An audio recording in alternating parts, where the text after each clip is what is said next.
On this vote, the yeas are 220, the nays are 211. The motion is adopted.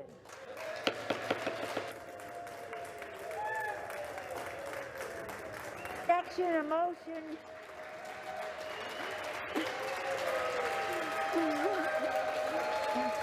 Without objection, a motion to reconsider is laid upon the table.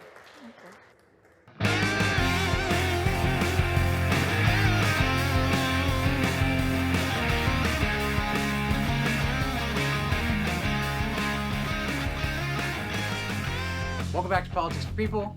I'm Jimmy Fremgen. Joe Biden's stimulus felt like it took forever to get here, and he's really excited that it finally has arrived. But other than President Biden, there's a lot of people lining up to take credit for it.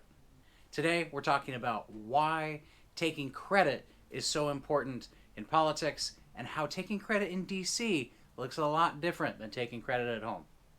Finally, after both the Senate and the House passed the stimulus bill without a single Republican vote, it was signed into law on March 11th, 2021.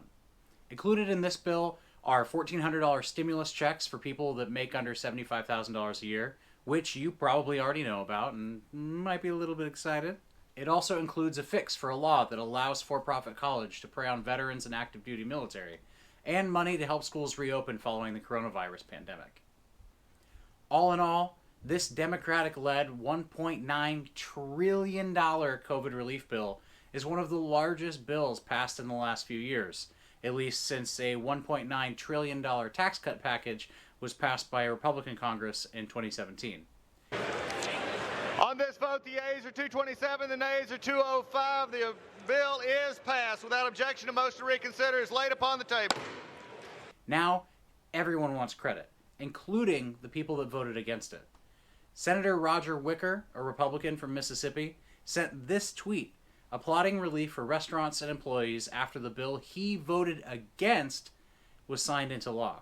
Congresswoman Maria A. Salazar, also a Republican, shared that the Biden administration had implemented her, quote, bipartisan COVID plan the day after the stimulus bill was passed. But there was a problem. Not only has Representative Salazar's COVID plan not been passed, it hasn't even been considered by the House. So, why bother taking credit for something that's so easily disproven? I mean, you've spoken out against it, you voted against it. What's the point?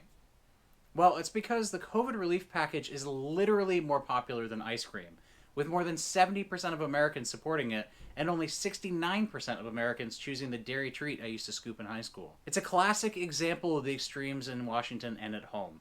Something that might be career suicide in Washington will probably get you reelected at home. It's a pretty cynical ploy, since elected officials think that voters are easily fooled if they don't follow politics very carefully. But you know what we say to bad elected officials? Not today. That's it for this week. See you soon.